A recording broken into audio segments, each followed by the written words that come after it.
For a reason. Good afternoon. This is Chuck Black with the Age of Ingenuity videocast. I am recording from Dundas Square in downtown Toronto. It's the January 2nd Freedom Protest at Dundas Square. A lot of good speakers out here today.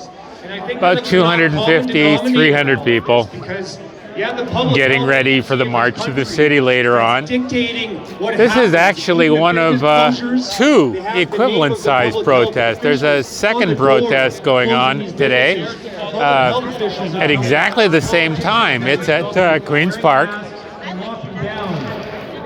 And it'll be interesting to see how the two different protests use their different strategies to attract a wider range of people and participants and disseminate useful knowledge about what's actually going on.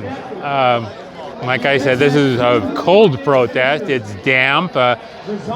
It was snowing yesterday. A lot of Canadian flags, a lot of people who want to get local businesses up and running. A lot of people worry about our country. I spoke with one person today who is particularly concerned about all the healthcare decisions that are going on, using information that the people don't have access to. Their concern is quite sensible, straightforward, and logical. Nobody knows what these rules and regulations were created as a result of. If we knew the data, we could be better able to support what's going on.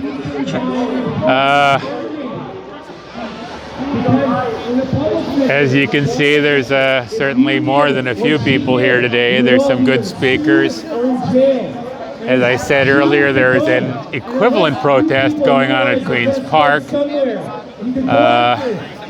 And there's obviously people out here who want some clarification of what's going on right now. They're patriots, they like the Canadian flag, and we'll see how this goes. And the Public Health Agency is responsible for Canada having twice as many healthcare workers become sick as anywhere in the world. Okay? And it's in all the boxes outside the hospitals have that blue box with the hospital news. On page 3, it says right there that all the healthcare workers are coming out and saying that the Public Health Agency of Canada let them down. They failed our healthcare workers and they failed you.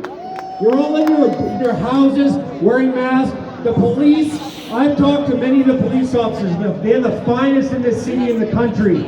Okay? They don't deserve us to be yelling at them because I've done business with them. I have healthcare people in my family, veterans, police officers past and present.